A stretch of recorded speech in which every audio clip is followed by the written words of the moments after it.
नमस्कार। ज्योतिषीय श्रृंखला की इस कड़ी में आपका हार्दिक स्वागत है।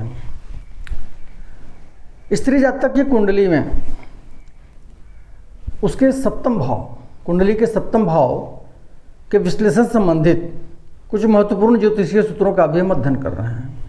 आइए कुछ और सूत्रों को हम देखते हैं और उनका अध्ययन करते हैं।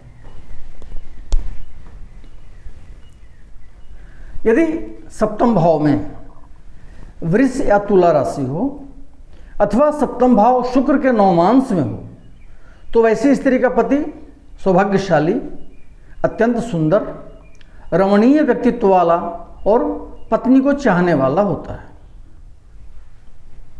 यदि सप्तम भाव में मकर या कुंभ राशि हो अथवा सप्तम भाव शनि के नवमांश में हो, शनि का नवमांश मतलब मकर के नवमांश में या कुंभ के नवमांश में सप्तम भाव हो तो वैसी स्त्री का पति वृद्ध, मूर्ख, व्यसनी, आलसी, क्रोधी, साधारण धनी और चिड़चिड़े स्वभाव वाला होता है।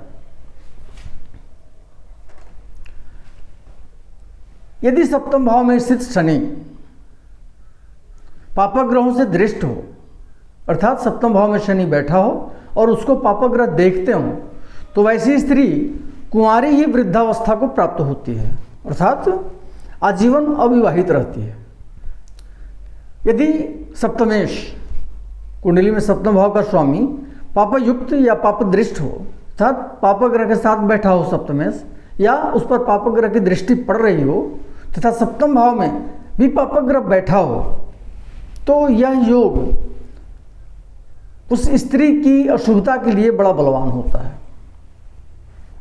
यदि सप्तमेश शनि के साथ बैठा हो तो वैसी स्त्री बड़ी उम्र में विवाह करने वाली होती है।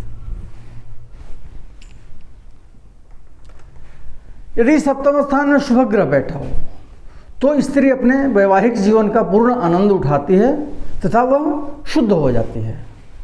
ऐसी स्त्री गुणवती होती है तथा उसका विवाह राजा से होता है अथवा उसका पति राजमंत्री होता है।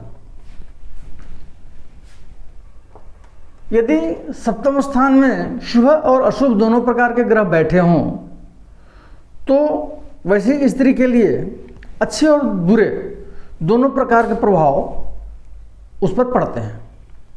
ऐसी स्त्री पुनर्भू अर्थात दोबारा विवाह करने वाली होती है। स्त्री की कुंडली में सप्तम भाव के विश्लेषण से संबंधित कुछ अन्य ज्योतिषीय सूत्रों का अध्ययन हम अगले वीडियो में करेंगे। नमस्कार।